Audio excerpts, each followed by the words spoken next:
Dear students, hope you all are well. आज के इस वीडियो लेक्चर में हम इंडेक्सिंग के टाइप के बारे में जानकारी प्राप्त करेंगे।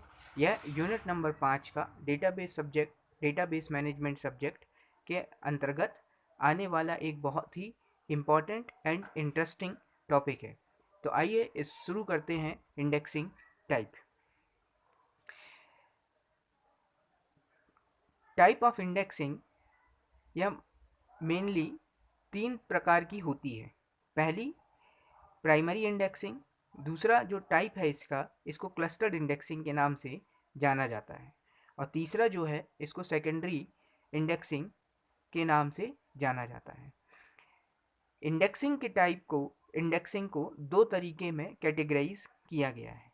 पहला जो कैटेगरी होता है उसको सिंगल लेवल इंडेक्सिंग भी कहा जाता है, और दूसरा जो होता है उसे मल्टी लेवल इंडेक्सिंग भी कहा जाता है। तो आइए पहले समझते हैं कि सिंगल लेवल इंडेक्सिंग का क्या मतलब होता है।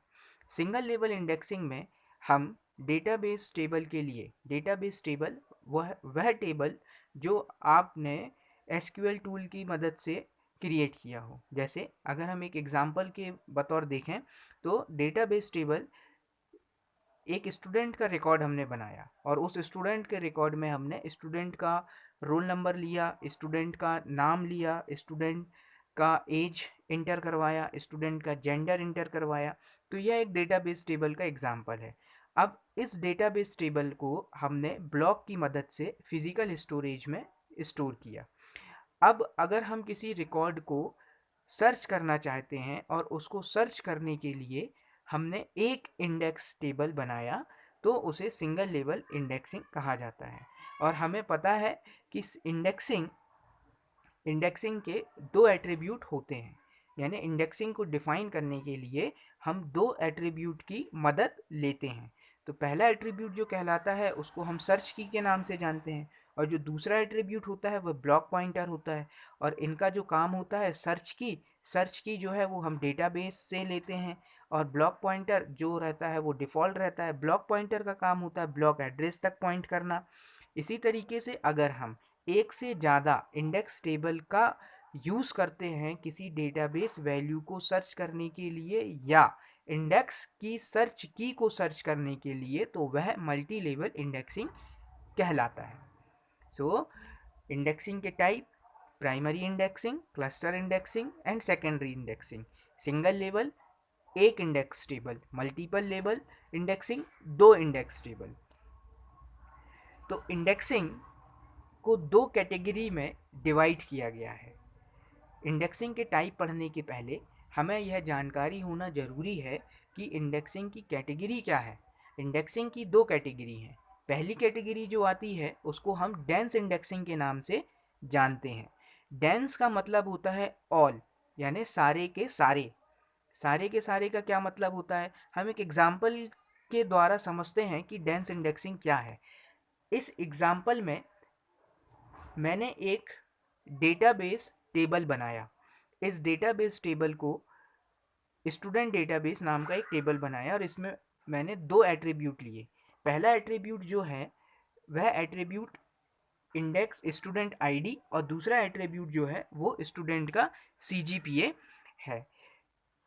इन एट्रीब्यूट्स के अंदर हमने कुछ वैल्यूज़ इंसर्ट करी, जैसे कि स्टूडेंट आईडी में हमने 1 डाला, फिर 2 लिखा, फिर 3 लिखा, इसी तरीके से 4, 5, और according to in the CGPA के कॉलम में हमने कुछ वैल्यूज़ इंटर करी। जैसे कि हमने यहाँ इंटर किया 8, इंटर किया 9, इंटर किया 7। ठीक इसी तरीके से हमने लास्ट स्टूडेंट आईडी तक वैल्यूज़ को फिल किए, और ये वैल्यूज़ जो होती हैं इनको टपल्स के नाम से जानते हैं। देन फाइनली ये रिकॉर्ड इनको हमने ब्लॉक्स में स्टोर कर दिए, और ये ब्लॉक्स जो होते हैं ये ब्लॉक 1 है। ब्लॉक वन के अंतर्गत 3 स्टूडेंट का डेटाबेस है। ब्लॉक 2 के अंतर्गत भी 3 स्टूडेंट का डेटाबेस है। ब्लॉक 3 के अंतर्गत भी 3 स्टूडेंट्स का डेटाबेस है। और ये ब्लॉक्स जो हैं, जैसे ब्लॉक 1, ब्लॉक 2 हमारे एग्जाम्पल में, इन ब्लॉक्स को हमने फिज़िकल मेमोरी में ले जाकर स्टोर कर दिया। फिजिकल मेमोरी में ये स्टूडेंट का रिकॉर्ड ब्लॉक के नाम से जाना जाता है और हर ब्लॉक में अलग अलग प्रकार की जानकारी और टपल्स हैं। तो ये हुआ एक जानकारी कि किस डेटाबेस को हमने स्टोर किया। फिजिकल स्टोरेज में हमने ब्लॉक में स्टूडेंट डेटाबेस को स्टोर किया और एक ब्लॉक 3 टपल्स वैल्यू को स्टोर कर रहा है। आगे चलते हैं। आगे अब हम बात करते हैं इंडेक्स की। इस पर्टिकुलर के लिए हमने एक इंडेक्स टेबल बनाया। जैसा कि हम जानते हैं कि इंडेक्स टेबल में दो एट्रीब्यूट्स का होना बहुत इंपॉर्टेंट है और मैंडेटरी है, जिसमें पहला एट्रीब्यूट कहलाता है सर्च की और जो दूसरा एट्रीब्यूट कहलाता है वो कहलाता है ब्लॉक पॉइंटर। सर्च की जो है सर्च की एट्रीब्यूट हम चूज़ करते हैं जो डेटाबेस टेबल है वहाँ से, यानी ये जो वैल्यू है वो यहाँ से स्टोर की गई।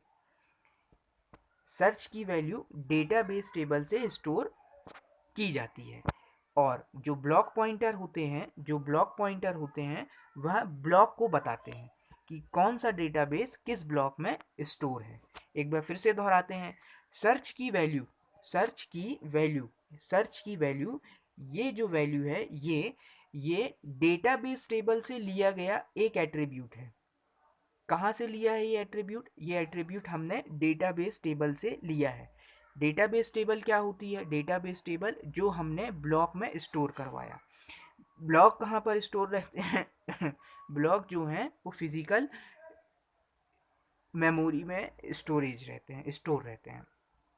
सर्च की यहाँ पर हमने जो सर्च की लिया है वो एक स्टूडेंट आईडी को लिया है। स्टूडेंट आईडी का रिकॉर्ड हमने यहाँ पर इंडेक्स टेबल में यूज़ किया है एज अ सर्च की, यानी इस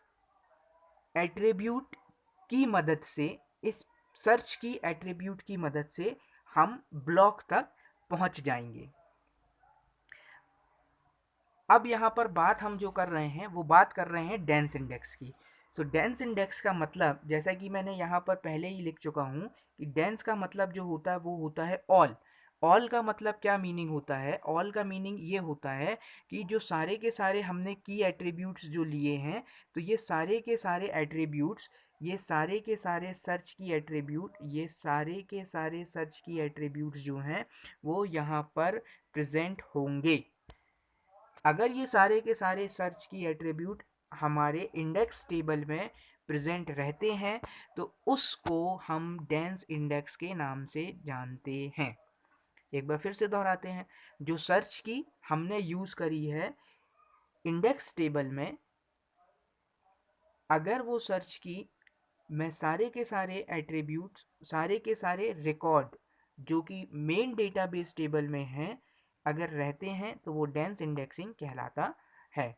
डेंस इंडेक्सिंग में ये सारे के सारे जो एट्रीब्यूट वैल्यू हैं वो यहाँ पर प्रेजेंट रहेंगे। ये मीनिंग होता है डेंस इंडेक्स का। तो आशा करता हूँ कि आपको ये डेंस इंडेक्स समझ में आ गया होगा इस एग्जाम्पल की मदद से। डेंस इंडेक्सिंग का मीनिंग बहुत आसान है। डेंस इंडेक्सिंग में जो सर्च की हम लेते हैं डेटाबेस टेबल से, उसके सारे के सारे वैल्यू जो है वो बतौर सर्च की इंडेक्स टेबल में यूज़ की जाती है, उसे डेंस इंडेक्स कहा जाता है। चलिए आगे देखते हैं स्पार्स इंडेक्सिंग। स्पार्स इंडेक्सिंग में कुछ एट्रीब्यूट को यूज़ किया जाता है, जैसे कि अगर हम इसको एक एग्जांपल की मदद से समझें तो मैंने यहाँ पर एक स्टूडेंट डेटाबेस लिया है, लेकिन यहाँ पर दो एट्रीब्यूट्स यूज़ कर रहे हैं।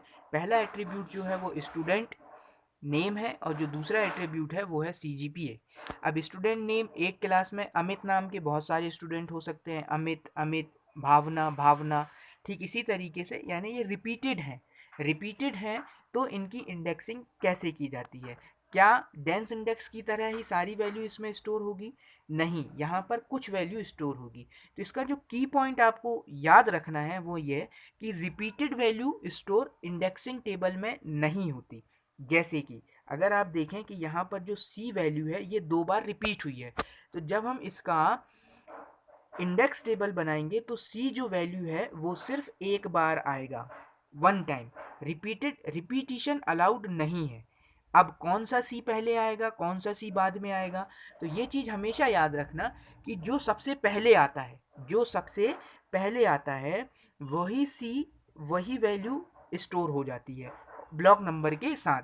तो जैसे पहले ये सी आया तो ये वैल्यू स्टोर हो जाएगी और इसके बाद में आने वाले सी स्टोर नहीं होंगे। ये कॉन्सेप्ट कहलाता है आपका स्पार्स इंडेक्सिंग का।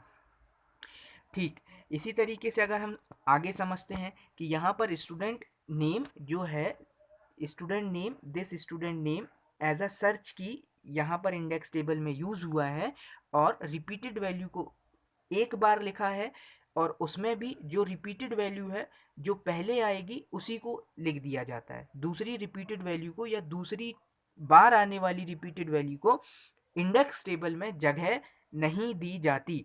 यह कॉन्सेप्ट स्पार्स इंडेक्सिंग का कहलाता है। अगर हम इसी एग्जांपल को और अच्छे से आगे समझना चाहें तो देखें यहाँ पर कि ई वैल्यू जो है वो 3 बार रिपीटेड हुई है। अब ई वैल्यू जो है, पहली ई वैल्यू जो है वो ब्लॉक नंबर 2 में है और दो जो ई वैल्यू हैं वो ब्लॉक नंबर 3 में है। तो जब इंडेक्स टेबल की बात होगी तो ये जो पहली ई वैल्यू है, ये जो पहली ई वैल्यू है इंडेक्स टेबल में अगर हम स्टोर करेंगे तो ये पहली ई वैल्यू जो है ये स्टोर होगी यहाँ पर अपने ब्लॉक नंबर के साथ। बाकी जो दूसरी रिपीटेड वैल्यू है उसको स्पार्स इंडेक्स कॉन्सेप्टिंग में जगह नहीं मिलती। तो मैं आशा करता हूँ कि आपको स्पार्स इंडेक्सिंग और डेंस इंडेक्सिंग का कॉन्सेप्ट समझ में आ गया होगा। सो स्पार्स इंडेक्सिंग, सर्च की एट्रीब्यूट रिपीटेड वैल्यू अलाउ नहीं होती, जो पहले आएगा उसको इंडेक्स टेबल में जगह मिलेगी ब्लॉक नंबर के साथ, दूसरी रिपीटेड वैल्यू को जगह नहीं मिलती। डेंस इंडेक्सिंग में सर्च की प्राइमरी एट्रीब्यूट्स होते हैं और वे पूरे के पूरे इंडेक्स टेबल में स्टोर किए जाते हैं, उसमें भी रिपीटिशन अलाउड नहीं होता। ऑब्वियसली एक लॉजिकल बात है कि जब हम किसी प्राइमरी एट्रीब्यूट को यूज़ करेंगे जैसे हॉल टिकट, तो हर स्टूडेंट का एक यूनिक हॉल टिकट होता है। अब हॉल टिकट जैसे 001, तो 001 अगर अमित को एलोकेट है तो 001 किसी दूसरे अमित को उसी क्लास में या दूसरे संजय को एलोकेट नहीं होगा। तो वो सारे के सारे एट्रीब्यूट हमको इंडेक्स टेबल में इंटर करना पड़ेगा। तो जब हम सारे के सारे एट्रीब्यूट इंडेक्स टेबल में इंटर करते हैं तो वो डेंस इंडेक्सिंग का कॉन्सेप्ट कहलाता है। और जब हम कुछ कुछ वैल्यू को, सेलेक्टेड वैल्यूज़ को इंडेक्स टेबल में स्टोर करते हैं, रिपीटिशन नहीं अलाउ करते और जो पहले आया है वह पहले स्थान पाएगा ब्लॉक नंबर के साथ, वह आपका स्पार्स इंडेक्स कहलाता है। आगे अब अपन बात करते हैं इंडेक्सिंग की पहले टाइप की। इंडेक्सिंग का जो पहला टाइप कहलाता है उसे हम प्राइमरी इंडेक्सिंग के नाम से जाना जाता है। तो पहले हम इसके कुछ इंपॉर्टेंट पॉइंट देख लेते हैं। जैसे पॉइंट नंबर 1 जो है, पॉइंट नंबर 1, जब हम प्राइमरी इंडेक्स यूज़ करते हैं तो जो भी डेटाबेस आपने बनाया है, जो भी डेटाबेस आपने बनाया है वह डेटाबेस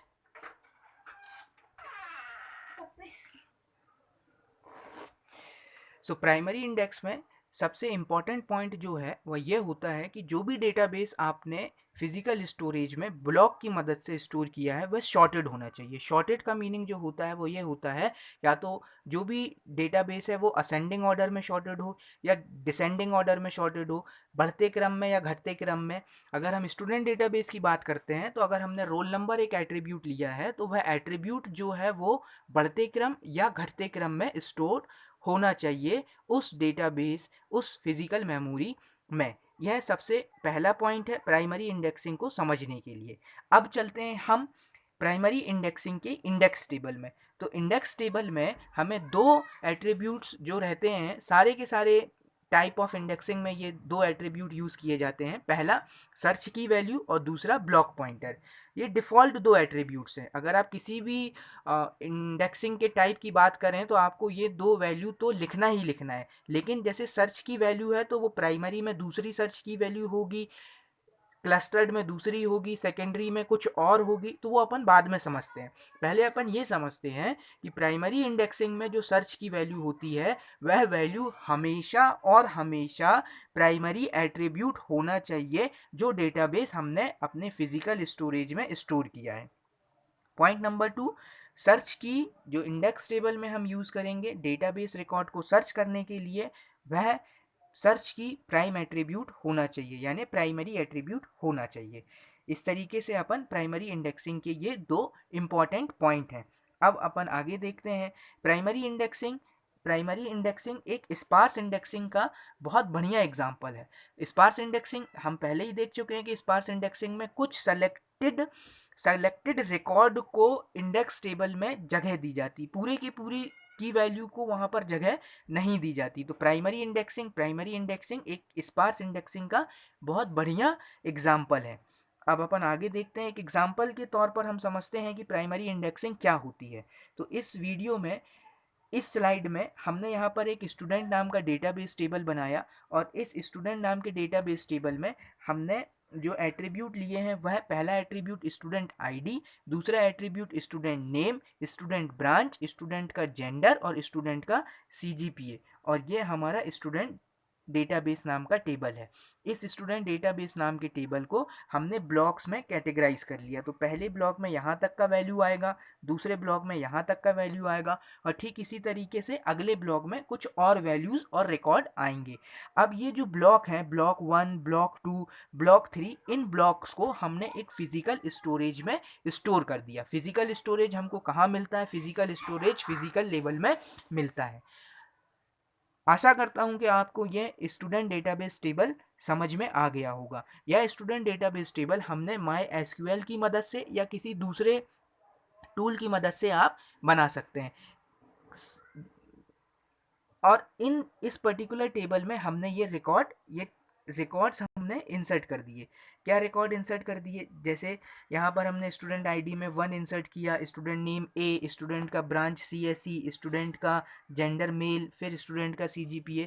तो इस तरीके से ये हमारा पूरा का पूरा एक डेटाबेस तैयार हो गया है। अभी हम बात कर रहे हैं प्राइमरी इंडेक्स की। तो प्राइमरी इंडेक्स का पॉइंट नंबर 1 अगर आपको याद हो, ध्यान हो, तो प्राइमरी इंडेक्स का पॉइंट नंबर 1 हमको क्या बताता है? प्राइमरी इंडेक्सिंग अगर आप अप्लाई करते हैं तो इंडेक्स टेबल में आपको सबसे पहले सिर्फ प्राइमरी एट्रीब्यूट को यूज़ करना है। अगर अब हम इस स्टूडेंट डेटाबेस की बात करते हैं तो आप बताइए कि हमारा प्राइमरी एट्रीब्यूट क्या होगा? हमारा प्राइमरी एट्रीब्यूट क्या होगा? हमारा प्राइमरी एट्रीब्यूट इस स्टूडेंट डेटाबेस में होगा स्टूडेंट आईडी। प्राइमरी एट्रीब्यूट क्या होते हैं? प्राइमरी एट्रीब्यूट किसी भी डेटाबेस में वह एट्रीब्यूट होते हैं जो रिपीट ना हो। तो रोल नंबर किसी भी स्टूडेंट का रिपीट नहीं होता, तो यह बतौर प्राइमरी एट्रीब्यूट यूज होगा। प्राइमरी एट्रीब्यूट, इसी के कारण इसका नाम जो है वो प्राइमरी इंडेक्सिंग पड़ा है। तो हमारा जो सर्च की वैल्यू है, हमारा सर्च की वैल्यू क्या बना? हमारा सर्च की वैल्यू बना स्टूडेंट आईडी। अब पॉइंट नंबर 2 के बारे में बात करते हैं। प्राइमरी इंडेक्सिंग में पॉइंट नंबर 2 हमको कहता है कि जो भी आप प्राइमरी एट्रीब्यूट यूज़ करेंगे वो शॉर्टेड होना चाहिए। तो चलिए हम चेक कर लेते हैं कि हमारा जो हमने जो वैल्यू सेलेक्ट करी है स्टूडेंट आईडी बतौर प्राइमरी की, क्या ये शॉर्टेड है? तो चेक करते हैं। 1 है, 1 के बाद 2 है, 2 के बाद 3 है, यानी ये हमारी जो वैल्यू है ये वैल्यू तो शॉर्टेड है, ये वैल्यू तो शॉर्टेड है। पॉइंट नंबर 2 भी हमारा सेटिस्फाई हो गया। अब हम बात करते हैं, हमको इन वैल्यूज़ को यहाँ अब हम इन वैल्यूज़ को यहाँ पर स्टोर करते हैं। अब जैसा कि हम पहले ही देख चुके हैं कि कुछ सेलेक्टेड वैल्यूज़ को ही हम इंडेक्स टेबल पर जगह देंगे। कहाँ की सेलेक्टेड वैल्यूज़ को?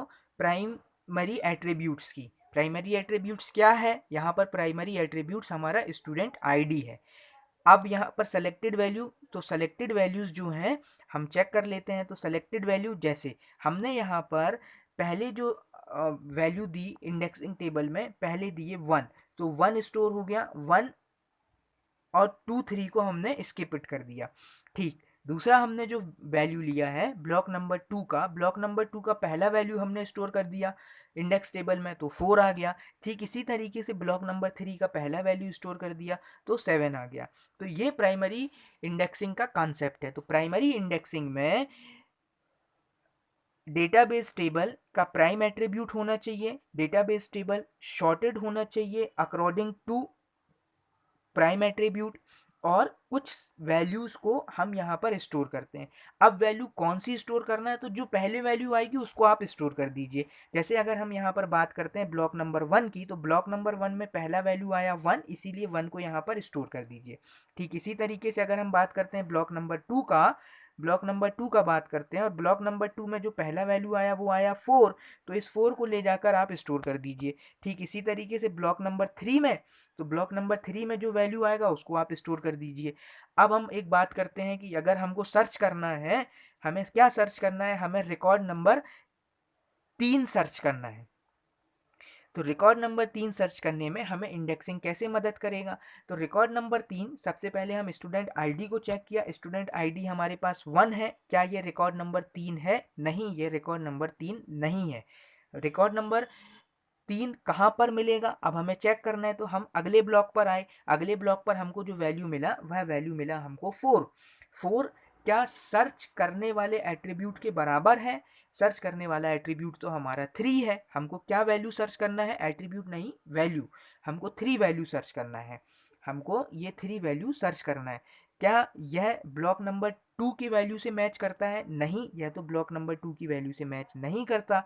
अब हमको ये चेक करना है, क्या यह जो वैल्यू हम सर्च करने वाले हैं वह ब्लॉक नंबर 2 की पहली वैल्यू से बड़ा है कि छोटा है?